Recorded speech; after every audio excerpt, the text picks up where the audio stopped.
Hello hi എല്ലാവർക്കും ലേണിയുടെ പുതിയ വീഡിയോയിലേക്ക് സ്വാഗതം. ഞാൻ ഋതു കൃഷ്ണ. നമ്മളിന്ന് ഡിസ്കസ് ചെയ്യാൻ പോകുന്നത് കറണ്ട് അഫയേഴ്സ് ആണ്.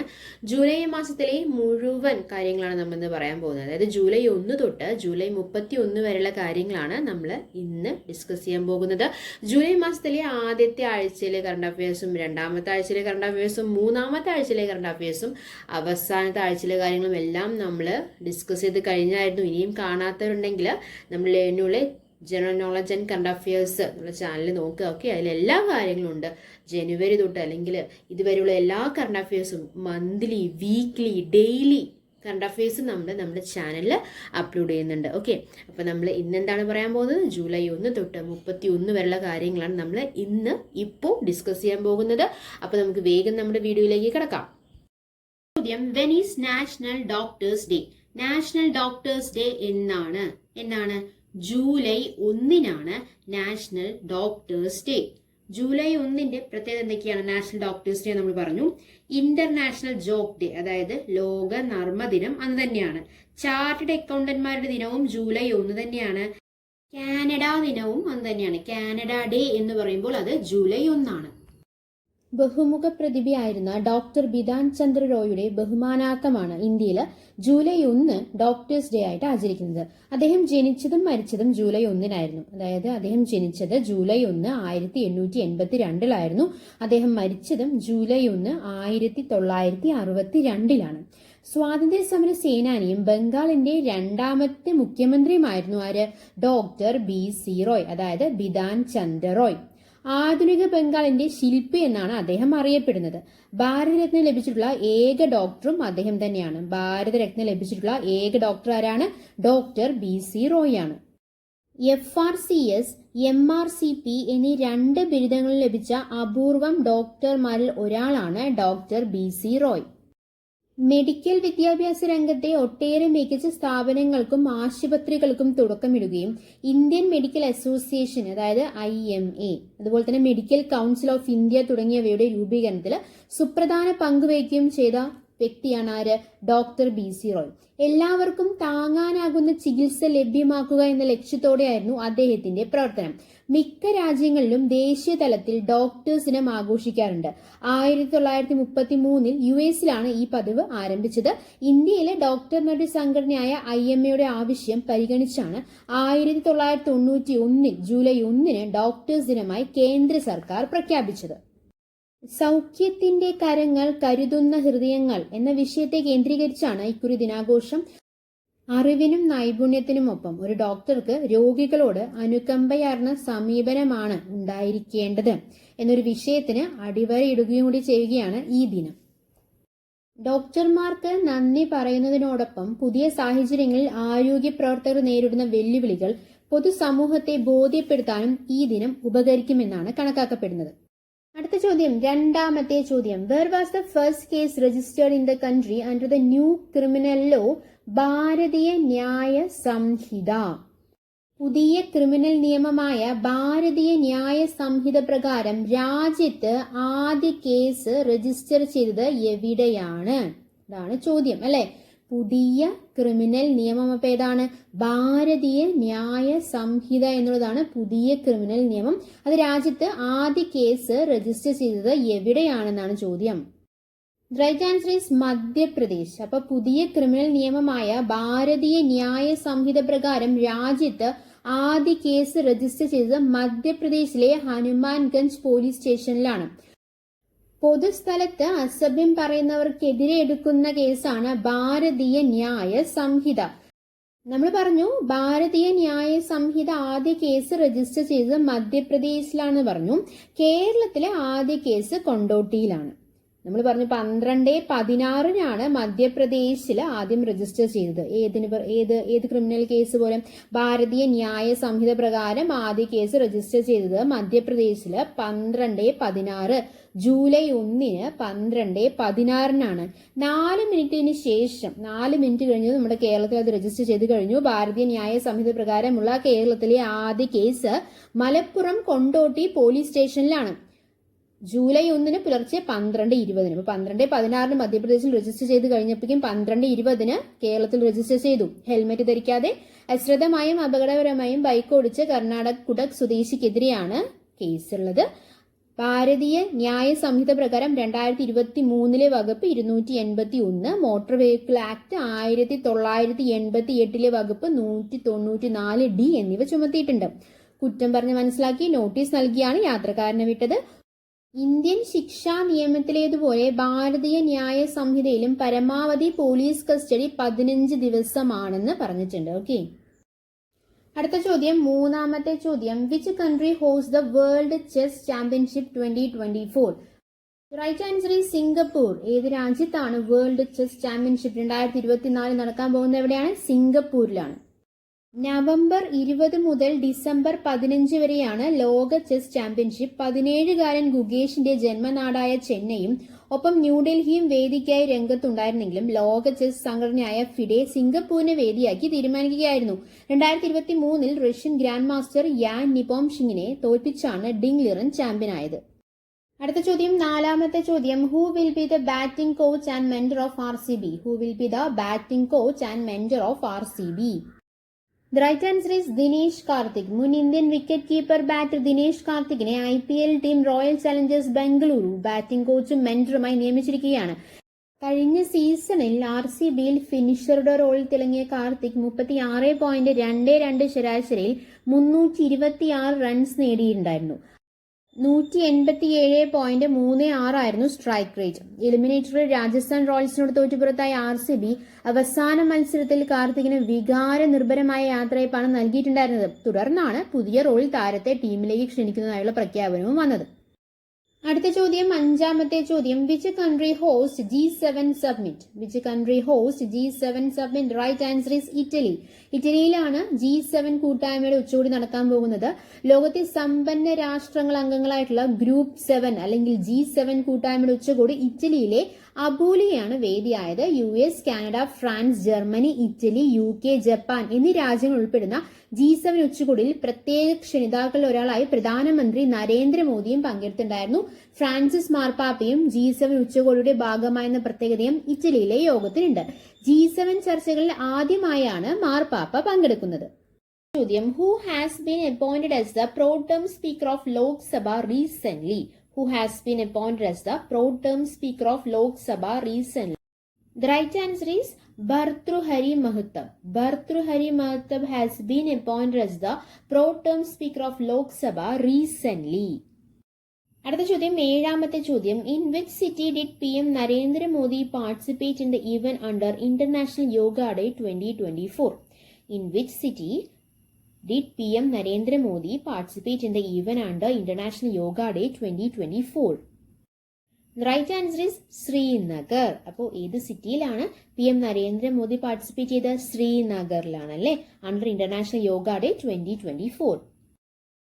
അടുത്ത ചോദ്യം, എട്ടാമത്തെ ചോദ്യം. Which city is the host of BRICS Games 2024? The right answer is Kazan, Russia. റഷ്യയിലെ ഗസൻ എന്നുള്ള സിറ്റിയിലാണ് ബ്രിക്സ് ഗെയിം 2024 ആതിഥേയത്വം വഹിക്കുന്ന സിറ്റി ഏതാണ്? Curzon, Russia. അടുത്ത ചോദ്യം, ഒൻപതാമത്തെ ചോദ്യം. Prime minister Narendra Modi inaugurated the new Nalanda university campus. In which state is it located? അപ്പോൾ ഏത് സ്റ്റേറ്റിലാണ് നളന്ദ യൂണിവേഴ്സിറ്റി ക്യാമ്പസ് ഉള്ളത്? ഏത് സ്റ്റേറ്റിലാണെന്നാണ് ചോദ്യം. അത് ആരാണ് ഉദ്ഘാടനം ചെയ്തത്? പ്രൈം മിനിസ്റ്റർ നരേന്ദ്രമോദിയാണ് ഉദ്ഘാടനം ചെയ്തത്. നളന്ദ യൂണിവേഴ്സിറ്റി ക്യാമ്പസ് ഏത് സ്റ്റേറ്റിലാണ്? The right answer is Bihar. അപ്പോൾ Nalanda university campus prime minister Narendra Modi inaugurate ചെയ്തിട്ടുള്ള നളന്ദ യൂണിവേഴ്സിറ്റി ക്യാമ്പസ് ഏത് സ്റ്റേറ്റിലാണ്? ബീഹാർ എന്നുള്ള സ്റ്റേറ്റിലാണ്. പ്രാചീന കാലത്ത് മഗധ എന്നറിയപ്പെട്ടിരുന്ന ഇന്ത്യൻ സംസ്ഥാനമാണ് ബീഹാർ. ബീഹാരങ്ങളുടെ നാട് എന്നറിയപ്പെടുന്ന സംസ്ഥാനം ഏത് തന്നെയാണ്? ബീഹാർ തന്നെയാണ്. സാക്ഷരത ഏറ്റവും കുറഞ്ഞ ഇന്ത്യൻ സംസ്ഥാനവും ബീഹാർ തന്നെയാണ്. മധുബാനി ചിത്രരചനയ്ക്ക് പ്രസിദ്ധമായ സംസ്ഥാനം, മൈഥിലി ഭാഷ പ്രചാരത്തിലുള്ള സംസ്ഥാനം ഏത് തന്നെയാണ്? ബീഹാർ തന്നെയാണ്. അത് നിലവിൽ വന്നത് 1956 നവംബർ 1 ബീഹാറിന്റെ തലസ്ഥാനം ഏതാണ്? പാറ്റ്നയാണ്.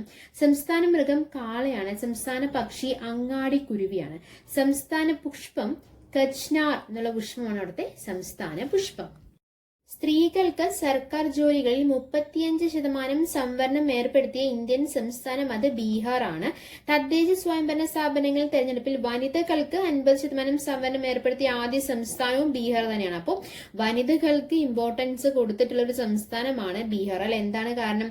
സർക്കാർ ജോലികളിൽ 35% സംവരണം വനിതകൾക്ക്. അതുപോലെ തന്നെ തദ്ദേശ സ്വയംഭരണ സ്ഥാപനങ്ങളിൽ തെരഞ്ഞെടുപ്പിൽ വനിതകൾക്ക് 50% സംവരണം ഏർപ്പെടുത്തിയ ആദ്യ സംസ്ഥാനം അത് ഏതാണ്? ബീഹാർ ആണ്. അടുത്ത ചോദ്യം, 10ാമത്തെ ചോദ്യം, അവസാനത്തെ ചോദ്യം. Who is set to become NATO's next secretary general? Who is set to become NATO's next secretary general? The right answer is Mark Rutte. Mark Rutte is set to become NATO's next Secretary General. Related ആയിട്ടുള്ള questions ആണ്. 11th question. Which country has comes first in the FIFA ranking? FIFA റാങ്കിങ്ങിൽ ഒന്നാമതെത്തിയ രാജ്യം ഏതാണ്? അർജന്റീനയാണ് അല്ലേ? ഇന്ത്യയുടെ സ്ഥാനം എത്രയാണെന്ന് അറിയാമോ? 124ാം സ്ഥാനമാണ്. അർജന്റീന ഒന്നാമതാണ്. കോപ്പ അമേരിക്ക ചാമ്പ്യന്മാരായ അർജന്റീന ഫിഫ റാങ്കിങ്ങിൽ 1ാം സ്ഥാനം നിലനിർത്തി. ഫ്രാൻസ് ആണ് രണ്ടാമത്. സ്പെയിൻ, ഇംഗ്ലണ്ട്, ബ്രസീൽ ടീമുകളാണ് യഥാക്രമം 3, 4, 5 സ്ഥാനങ്ങളിൽ. ജൂണിലെ റാങ്കിങ്ങിൽ 124ാം സ്ഥാനത്തേക്ക് വീണ ഇന്ത്യക്ക് പുതിയ റാങ്കിങ്ങിൽ സ്ഥാനം മെച്ചപ്പെടുത്താനൊന്നും ആയിട്ടില്ല. ലോക ഫുട്ബോൾ യോഗ്യതാ റൗണ്ടിൽ നിന്നും പുറത്തായതാണ് ഇന്ത്യക്ക് തിരിച്ചടിയായത്. കഴിഞ്ഞ വർഷം 99ാം സ്ഥാനത്തെത്തിയതാണ് ഫിഫ റാങ്കിങ്ങിൽ ഇന്ത്യയുടെ ഏറ്റവും മികച്ച റാങ്കിങ്. അടുത്ത ചോദ്യം, when is world snake day? 12ാമത്തെ ചോദ്യം. എന്നാണ് വേൾഡ് ലോക സർപ്പദിനം? എന്നാണ്? ജൂലൈ 16-നാണ്. പാമ്പുകൾക്കൊരു ദിനം അല്ലെ? സർപ്പദിനം എന്നാണ് ജൂലൈ 16. പാമ്പുകളെ ഓർക്കാനൊരു ദിനമാണ് ജൂലൈ 16 അല്ലെ? വിവിധ തരം പാമ്പുകളെ കുറിച്ച് അറിയാനും പരിസ്ഥിതിയുടെ സന്തുലിതാവസ്ഥ നിലനിർത്തുന്നതിന് അവ വഹിക്കുന്ന പങ്കിനെ കുറിച്ച് ആളുകളെ ബോധവാന്മാരാക്കുവാനുമാണ് സർപ്പദിനം ആചരിക്കുന്നത്. കേരളത്തില് 110ഓളം ഇനം പാമ്പുകളാണുള്ളത്. ഇന്ത്യയില് 350 ഇനം പാമ്പുകളാണുള്ളത്. ലോകത്ത് 3500. അപ്പൊ 110, 350, 3500 അല്ലെ? കേരളത്തിൽ 110, ഇന്ത്യയിൽ 350 ഇനം പാമ്പുകൾ ഉണ്ടെന്നാണ് കണക്കാക്കപ്പെടുന്നത് കേട്ടോ. ലോകത്ത് 3500 ഇനം പാമ്പുകളാണുള്ളത്. ഇനങ്ങളാണ്, അല്ലാതെ എണ്ണങ്ങളല്ല. 110 ഇനം പാമ്പുകൾ, 350 ഇനം പാമ്പുകൾ, 3500 ഇനം പാമ്പുകൾ. കേരളത്തിലെ പാമ്പുകൾ 7 വിഭാഗങ്ങളാണുള്ളത്. ആദ്യ 2 വിഭാഗത്തിലുള്ളവയാണ് വിഷപ്പാമ്പുകൾ, എലാപ്പിഡെ അതുപോലെ തന്നെ പൈപ്പറിഡെ.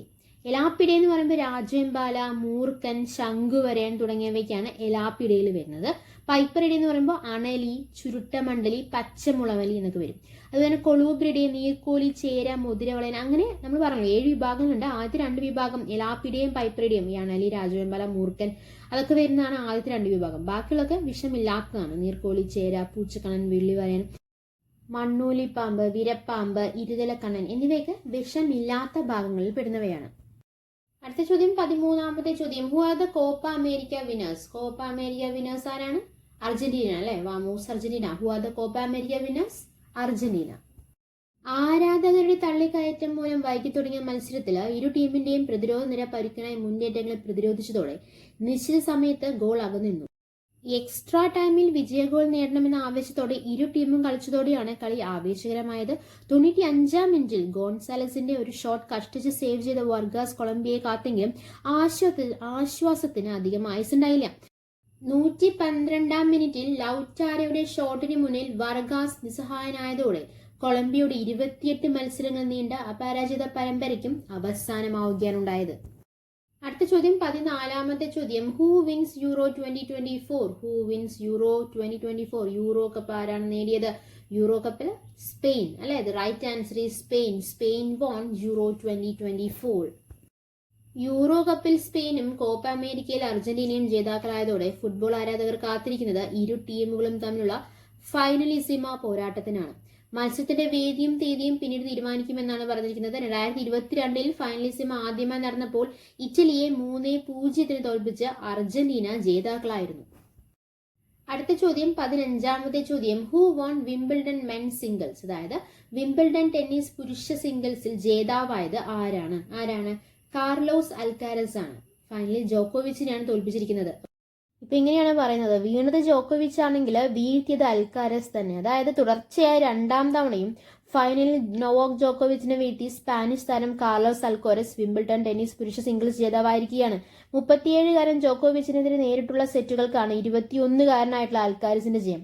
അൽക്കാരിസിന്റെ 4ാം ഗ്രാൻഡ് സ്ലാം സിംഗിൾ ട്രോഫിയാണിത്. 2023-ലും 2024-ലും വിംബിൾട്ടൺ വിജയങ്ങൾക്ക് പുറമെ 2022 US ഓപ്പണും ഈ വർഷം തന്നെ ഫ്രഞ്ച് ഓപ്പണുമാണ് അൽക്കാരസ് നേടിയത്. ഇതുവരെ കളിച്ച 4 ഗ്രാൻഡ് സ്ലാം ഫൈനലുകളും ജയിച്ചു എന്ന നോട്ടത്തോടെയാണിത്. തോൽവിയോടെ 25ാം ഗ്രാൻഡ് സ്ലാം സിംഗിൾസ് കിരീടമെന്ന റെക്കോർഡാണ് ജോക്കോവിച്ചിന് അകന്നുപോയത്. ഇപ്പോൾ 24 ഗ്രാൻഡ് സ്ലാം കിരീടങ്ങളുമായി മുൻ ഓസ്ട്രേലിയൻ വനിതാ താരം മാർഗരറ്റ് കോർട്ടിനൊപ്പമാണ് സെർബിയൻ താരം ജോക്കോവിച്ച്. 16-ാമത്തെ ചോദ്യം, which day is considered to be the hottest day on earth? അതായത് 84 വർഷത്തിനിടെ ഭൂമിയിലെ ഏറ്റവും ചൂടേറിയ ദിനം, നമ്മൾ ചൂടേറിയ മാസം ജൂൺ ആണെന്ന് പറഞ്ഞു, എന്നാൽ ചൂടേറിയ ദിനം ഏതാണെന്നാണ് ചോദ്യം. ഏതാണ്? ജൂലൈ 22 കഴിഞ്ഞ ജൂലൈ 22 ഏറ്റവും ചൂട് കൂടിയ ദിനമായിട്ട്, ഭൂമിയിലെ ഏറ്റവും ചൂട് കൂടിയ ദിനമായിട്ട് കണക്കാക്കപ്പെടുന്നത്. 84 വർഷത്തിനിടെ ഭൂമിയിലെ ഏറ്റവും ചൂടേറിയ ദിനമായിട്ട് ജൂലൈ 22 കണക്കാക്കപ്പെടുന്നത്. ഓരോ മാസവും ചൂട് ഉയർന്ന് ആഗോള താപനില റെക്കോർഡുകൾ തകർന്നടിയുന്നതിനിടെ 84 വർഷത്തിനിടെ ഭൂമി ഏറ്റവും പൊള്ളിച്ച ദിനമായി ജൂലൈ 22 അല്ലെ. 1940 ശേഷം ഏറ്റവും കൂടുതൽ ചൂടനുഭവപ്പെട്ട ദിവസമായിരുന്നു ജൂലൈ 22. തൊട്ട് തലേന്ന് ഞായറാഴ്ച രേഖപ്പെടുത്തിയ 17.09 ഡിഗ്രി സെൽഷ്യസ് താപനില റെക്കോർഡ് 24 മണിക്കൂറിനുള്ളിൽ ആവിയാക്കിയതാണ് തിങ്കളാഴ്ചത്തെ ആഗോള ശരാശരി 17.5 ഡിഗ്രി സെൽഷ്യസ് എന്ന റെക്കോർഡിലെത്തിയത്. യൂറോപ്യൻ യൂണിയന്റെ കോപ്പർനിക്കസ് ക്ലൈമറ്റ് ചേഞ്ച് സർവീസിന്റേതാണ് താപനില കണക്കുകൾ. അടുത്ത ചോദ്യം 17-ാമത്തെ ചോദ്യം, who presented the longest budget? ഏറ്റവും ദൈർഘ്യമേറിയ ബജറ്റ് അവതരിപ്പിച്ചത് ആരാണെന്നാണ് ചോദ്യം. ആരാണ്? അത് നിർമ്മല സീതാരാമൻ തന്നെയാണ്. പക്ഷേ ഈ കഴിഞ്ഞ ബജറ്റ് ഏറ്റവും ദൈർഘ്യമേറിയ ബജറ്റ് ആയിരുന്നില്ല. നിർമ്മല സീതാരാമന്റെ ബജറ്റ് പ്രസംഗത്തിൽ ഏറ്റവും കുറഞ്ഞ ദൈർഘ്യമുള്ള 2ാമത്തെ ബജറ്റാണ് ജൂലൈ 24 അവതരിപ്പിച്ചത്. 1 മണിക്കൂർ 25 മിനിറ്റ് ആയിരുന്നു അതിന്റെ ഡ്യൂറേഷൻ എന്ന് പറയുന്നത്. കഴിഞ്ഞ ഫെബ്രുവരിയിൽ ഇടക്കാല ബജറ്റ് ദൈർഘ്യത്തിൽ ഏറ്റവും ചെറുത്, അതായത് കഴിഞ്ഞ ഫെബ്രുവരിയിൽ അവതരിപ്പിച്ചതായിരുന്നു ഏറ്റവും ചെറുത്, 56 മിനിറ്റ് ആണ്. അപ്പൊ 2ാമത്തെയാണ് ഈ കഴിഞ്ഞ ജൂലൈ 24 അവതരിപ്പിച്ചത് അല്ലെ. അതിന്റെ ഡ്യൂറേഷൻ എന്ന് പറയുന്നത് 1 മണിക്കൂറായിരുന്നു.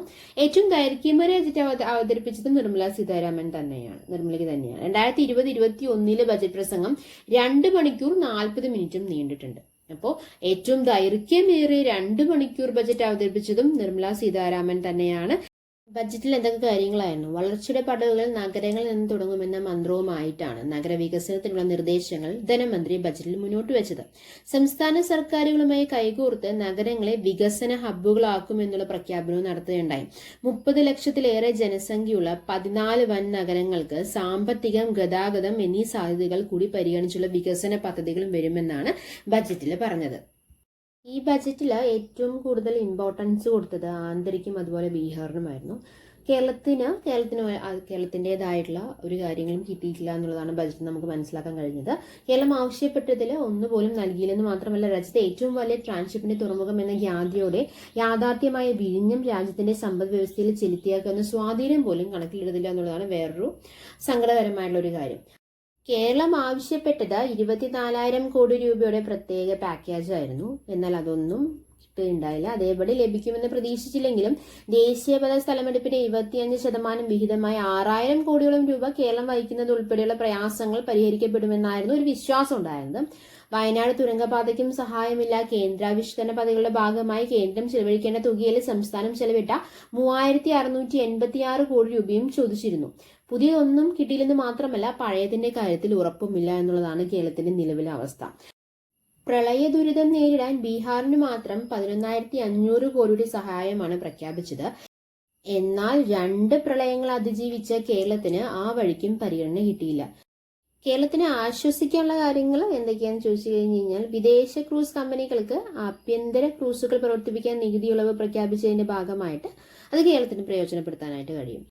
സ്റ്റാർട്ടപ്പുകൾ ഏഞ്ചൽ ഫണ്ടിംഗ് സ്വീകരിക്കുമ്പോൾ നൽകിയിരുന്ന നികുതി, അതായത് ഏഞ്ചൽ ടാക്സ്, അത് ഒഴിവാക്കി നൽകിയതിന്റെ ഗുണം മികച്ച സ്റ്റാർട്ടപ്പ് ആവാസ വ്യവസ്ഥയുള്ള കേരളത്തിന് അത് ഗുണകരമാകുമെന്നാണ് കണക്കാക്കപ്പെടുന്നത്. സ്വർണം, വെള്ളി വില കുറയുന്നതും ഇവിടെ വിപണിയിൽ ചലനമുണ്ടാക്കും. PMGSY പദ്ധതിയുടെ 4ാം ഘട്ടത്തിൽ 25,000 ഗ്രാമീണ റോഡുകൾ നിർമ്മിക്കുന്നതിൽ ഒരു വിഹിതം കേരളത്തിനും ലഭിച്ചേക്കുമെന്നാണ് പ്രതീക്ഷിക്കുന്നത്. 100 നഗരങ്ങളെ മാലിന്യമുക്തമാക്കുമെന്ന പ്രഖ്യാപനം കൊച്ചിക്കും തിരുവനന്തപുരത്തിനും പ്രതീക്ഷ നൽകുന്നതാണ്. അപ്പോൾ ഇത്ര കാര്യങ്ങളാണ് കേന്ദ്ര ബജറ്റിൽ കേരളത്തിന് ആശ്വാസം കണ്ടെത്താൻ പറ്റുന്ന കാര്യങ്ങൾ. അടുത്ത ചോദ്യം 18ാമത്തെ ചോദ്യം. Which European city host 33rd Olympics അല്ലെ? 33ാമത് ഒളിമ്പിക്സ് ആണ് ഇപ്പോൾ നടന്നുകൊണ്ടിരിക്കുന്നത് അല്ലെ? അത് എവിടെയാണ്? ഏത് യൂറോപ്യൻ സിറ്റിയാണ് ആതിഥേയത്വം വഹിക്കുന്നത്? എവിടെ വെച്ചിട്ടാണ് നടക്കുന്നത്? പാരീസിൽ വെച്ചിട്ടാണ് അല്ലെ? So which European city host 33rd Olympics? Paris. French വിപ്ലവത്തിന്റെ മണ്ണ് എന്നാണ് പാരീസ് അറിയപ്പെടുന്നത് അല്ലെ? അവിടെ പുതിയൊരു കായിക ഇനം വന്നിരിക്കുകയാണ്. പ്രാവശ്യത്തെ പാരീസ് ഒളിമ്പിക്സിൽ ബ്രേക്ക് ഡാൻസ് ഇതാദ്യമായ ഒരു മത്സര ഇനമാകുന്നുണ്ട്. ഇന്ത്യയിൽ നിന്ന് 117 പേരാണ് പങ്കെടുക്കുന്നത്. അപ്പൊ ഇന്ത്യൻ ഒളിമ്പിക് സംഘത്തിലെ 117 താരങ്ങളിൽ 72 പേർക്കും ഇത് ആദ്യ മത്സരമാണ്, അല്ലെങ്കിൽ ആദ്യ ഒളിമ്പിക്സ് ആണ്. അപ്പൊ ആകെ ഇനങ്ങൾ 32ആണുള്ളത്. അതിൽ ഇന്ത്യയുടെ ഇനങ്ങൾ 16ആണ്. ആകെ മെഡലുകൾ 329 ആണെങ്കിൽ ഇന്ത്യൻ മെഡൽ മത്സരം വരുന്നത് 95 മത്സരങ്ങൾ മാത്രമാണ്. ആകെ മത്സരാർത്ഥികൾ 10,500 ആണ്. അതിൽ ഇന്ത്യൻ മത്സരാർത്ഥികൾ എത്രയാണ്? 117 പേരാണ്. അതിൽ 72 പേർക്കും ഇത് ആദ്യ ഒളിമ്പിക്സുമാണ്. 2004 അതായത് മുൻകാല ഒളിമ്പിക്സുകൾ ഇന്ത്യയുടെ പ്രകടനത്തെ കുറിച്ച് പറയുകയാണെങ്കിൽ 2004 ഏതൻസിൽ വെച്ചിട്ടായിരുന്നു ഒളിമ്പിക്സ് നടന്നത്. അതിൽ ഒരു വെള്ളിയാണ് കിട്ടിയത്. 73 മത്സരാർത്ഥികളാണെന്ന് പങ്കെടുത്തത്. അതിന്റെ സ്ഥാനം എന്ന് പറയുന്നത് 65ാം സ്ഥാനമായിരുന്നു ഇന്ത്യയുടെ സ്ഥാനം എന്ന് പറയുന്നത്. അടുത്തത് 2008 നടന്നത് അല്ലെ? 2008 ബെയ്ജിങ്ങിൽ വെച്ചിട്ടായിരുന്നു. അപ്പോൾ ഒരു സ്വർണവും ഒരു വെള്ളിയും ഒരു വെങ്കലവും കിട്ടി. മത്സരാർത്ഥികൾ 56 പേരായിരുന്നു. സ്ഥാനം അത് 50 ആയി. അപ്പൊ 2004 65 ആയിരുന്നു. ആ സ്ഥാനം കുറച്ച് ഇംപ്രൂവ് ആയിട്ട് 50 മാറി. 2012 ലണ്ടനിൽ വെച്ചിട്ടായിരുന്നു. 2 വെള്ളിയും 4 വെങ്കലവുമാണ് അന്ന് ഇന്ത്യക്ക് കിട്ടിയത്. മത്സരാർത്ഥികൾ 83 പേരായിരുന്നു. സ്ഥാനം അന്ന് 55 ആയിരുന്നു. 2016 റിയോയിൽ വെച്ചിട്ടായിരുന്നു ഒളിമ്പിക്സ് നടന്നത്. ഒരു വെള്ളിയും ഒരു വെങ്കലവും മാത്രമാണ് കിട്ടിയത്. മത്സരാർത്ഥികൾ 117 പേര് തന്നെ ഉണ്ടായിരുന്നു. അപ്പോൾ 2024 117 പേരാണ്. 2016 117 പേര് തന്നെയായിരുന്നു. അന്ന് സ്ഥാനം 67 ആയിട്ട് ചുരുങ്ങി. അപ്പൊ 65, 50, 55, 67 ആയി. 2021 ടോക്കിയോയില് ഒരു സ്വർണവും 2 വെള്ളിയും 4 വെങ്കലവും നമ്മുടെ ഇന്ത്യക്ക് കിട്ടി. അങ്ങനെ മത്സരാർത്ഥികൾ 124 പേരുണ്ടായിരുന്നു. അപ്പോൾ ഏറ്റവും കൂടുതൽ ഇന്ത്യൻ മത്സരാർത്ഥികൾ പങ്കെടുത്ത ഒളിമ്പിക്സ് എന്ന് പറയുന്നത് ടോക്കിയോയിൽ വെച്ച് നടന്ന ഒളിമ്പിക്സ് ആയിരുന്നു അല്ലെ? 124 മത്സരാർത്ഥികളായിരുന്നു പങ്കെടുത്തത്. എന്തൊക്കെയാണ് കിട്ടിയത്? ഒരു സ്വർണവും 2 വെള്ളിയും 4 വെങ്കലവുമാണ് കിട്ടിയത്. സ്ഥാനം വന്നിട്ട് 48 ആയിട്ട് ഉയർന്നു. 67 എന്നുള്ള സ്ഥാനത്ത് നിന്ന് 48 ആയിട്ട് ഉയരുകയാണ് ഉണ്ടായത്. അടുത്ത ചോദ്യം 19ാമത്തെ ചോദ്യം. Who is the first Indian woman shooter to win the medal in 33rd Olympics? അതായത് 33ാമത് ഒളിമ്പിക്സിൽ ആദ്യ മെഡൽ നേടിയ ഇന്ത്യൻ വനിതാ ഷൂട്ടർ ആരാണെന്നാണ് ചോദ്യം. The right answer is Manu ബാക്കർ. വനിതകളുടെ 10 മീറ്റർ എയർ പിസ്റ്റളിൽ വെങ്കലം നേടിയിട്ടാണ് മനു ബാക്കർ പാരീസ് ഒളിമ്പിക്സിൽ ഇന്ത്യക്ക് വേണ്ടി ആദ്യ മെഡൽ നേടിയത്. 12 വർഷത്തിന് ശേഷമാണ് ഷൂട്ടിങ്ങിൽ ഇന്ത്യ ഒളിമ്പിക് മെഡൽ നേടുന്നത്. 2012 ലണ്ടൻ ഒളിമ്പിക്സിൽ വെള്ളി നേടിയ വിജയ് കുമാറും വെങ്കലം നേടിയ ഗഗൻ നാരംഗുമാണ് ഒടുവിൽ ഇന്ത്യക്കായി മെഡൽ നേടിയ ഷൂട്ടർമാർ. പാരീസിൽ നിന്ന് 300 കിലോമീറ്റർ അകലെയുള്ള ഷാറ്റൂറുവിലെ ഷൂട്ടിംഗ് റേഞ്ചിൽ ഫൈനലിൽ 221.7 പോയിന്റ് നേടിയാണ് 22കാരി മനു മൂന്നാമതെത്തിയത്. ദക്ഷിണ കൊറിയൻ താരങ്ങളായ ഒയേജിൻ 243.2, കിയേജിൻ 241.3 എന്നിവർക്കാണ് യഥാക്രമം സ്വർണവും വെള്ളിയും. ഒളിമ്പിക് റെക്കോർഡാണ് ഒയേജിനിന്റെ സ്വർണ്ണ നേട്ടം. വനിതകളുടെ 25 മീറ്റർ പിസ്റ്റൾ ഇനത്തിലും 10 metre air pistol mixed team ഇനത്തിലും ഹരിയാനക്കാരി മനു മത്സരിക്കുന്നുണ്ട്. മനുവിന്റെ മെഡൽ നേട്ടത്തിന് പുറമെ വനിതകളുടെ 10 മീറ്റർ എയർ റൈഫിൾ വിഭാഗത്തിൽ റമിത ജിൻഡാലും പുരുഷന്മാരിൽ അർജുൻ ബബുദയും ഫൈനലെത്തിയതും ഇന്ത്യക്ക് സന്തോഷമുള്ളൊരു കാര്യമാണ്.